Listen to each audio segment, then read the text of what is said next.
So today we're going to make my favorite recipe for Hamburger Hotdish.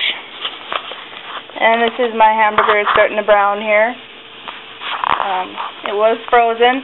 If you're using fresher meat, thawed out meat, then it'll be a lot easier. This is going to take some time because it's frozen. You're also going to need whole kernel corn and brown gravy. You can also use some sort of cream of soup, like your favorite soup, like cream of mushroom is another one that I like to use, but my boyfriend doesn't like mushrooms, so I respect that, and I don't use cream of mushroom. I usually use cream of chicken, but all I have is a really big can right now, so I don't want to use that. And, directions on the back for this. I don't use recipes, and even simple ones like this, it bugs me. So I just guesstimated some water, and we're going to put that in there. Cold water, by the way. And we use a fork to mix that up. We'll pour it in there, and then we're going to move all this yummy stuff to this pan right here. This is my casserole dish. You can get glass ones like this. They're about 2.5 to 3 inches deep. So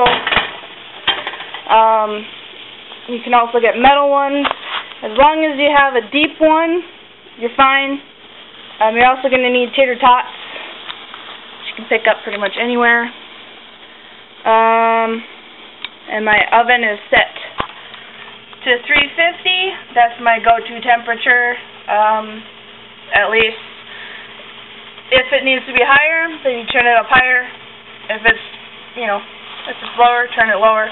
But at least 350 for this.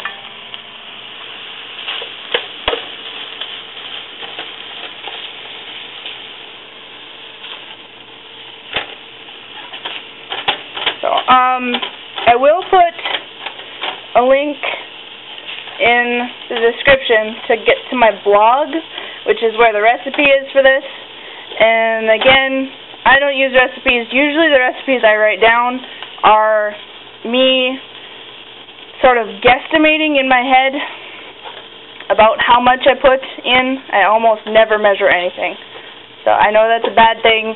A lot of people are recipe Nazis. Sorry, I'm not. And that's usually because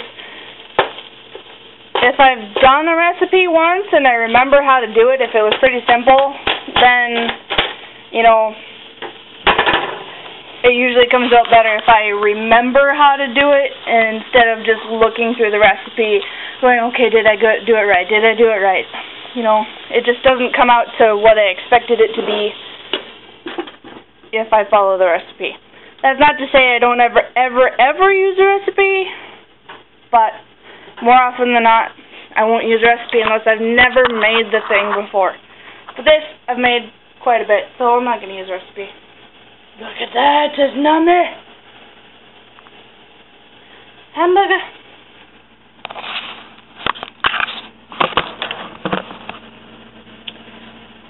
Okay, so we're going to get this gravy going here while that finishes browning. It can be whatever kind of gravy you want, really. I prefer brown gravy. It just goes better with the hamburger. And I use a fork a lot of times. I improvise. If you haven't noticed, my kitchen is extremely small. So I improvise a lot. I don't have a lot of room to store things.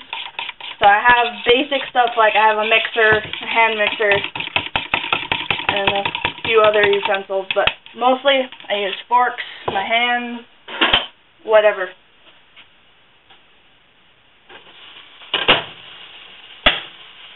Turn that on. Okay, the hamburger is done. It's still just a tiny bit pink, if you can see that in there. A little bit of pink stuff. But that's okay. because it's going to go in the oven and it's going to finish cooking. You just want it to be small, little pieces.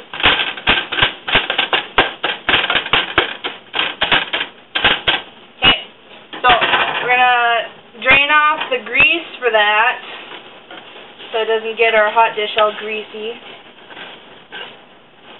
Usually I just use a paper towel. I tip it, soak it up with a paper towel.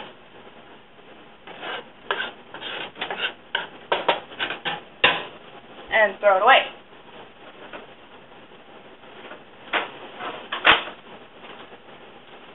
Fold up the paper towel a couple times.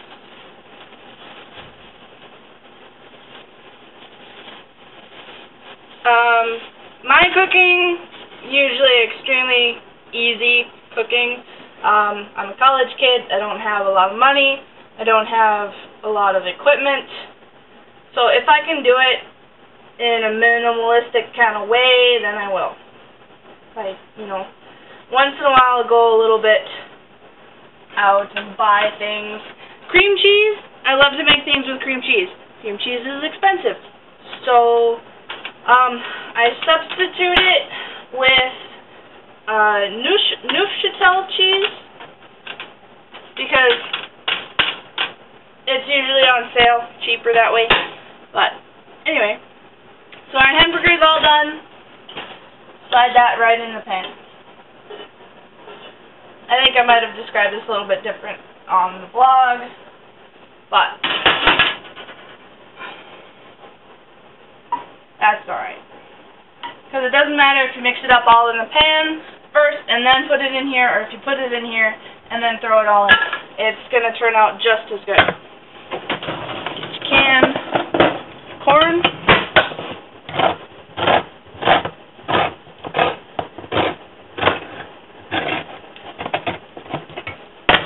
Drain that.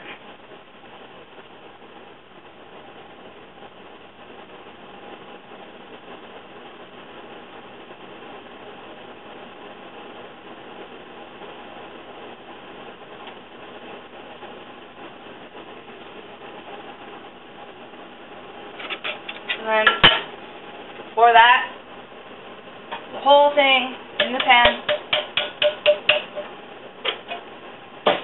Like that.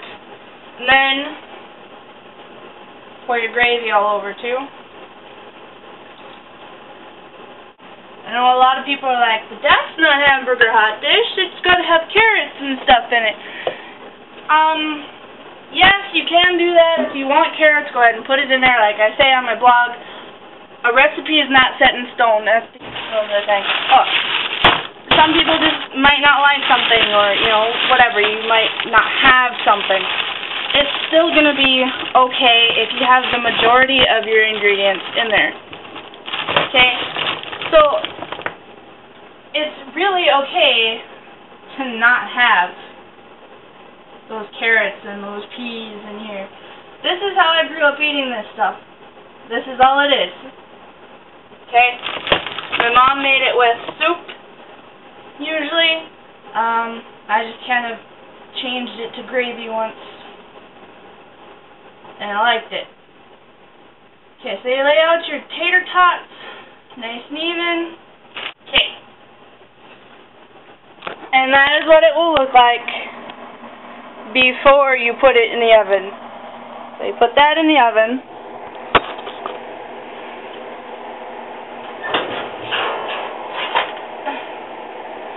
And when the tater tots are done, everything else will be done, I promise.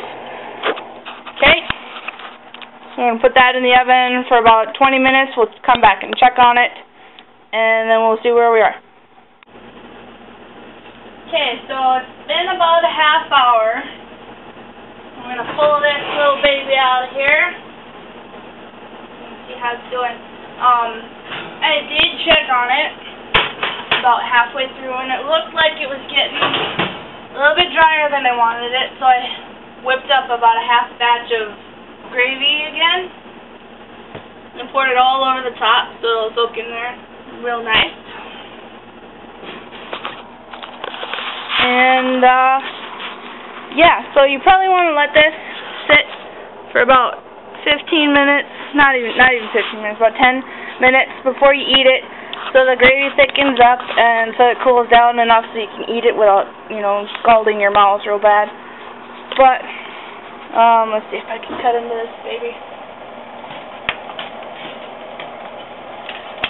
But yeah, that's some delicious homemade Hamburger Hotdish. I hope you enjoyed it. Have a good one.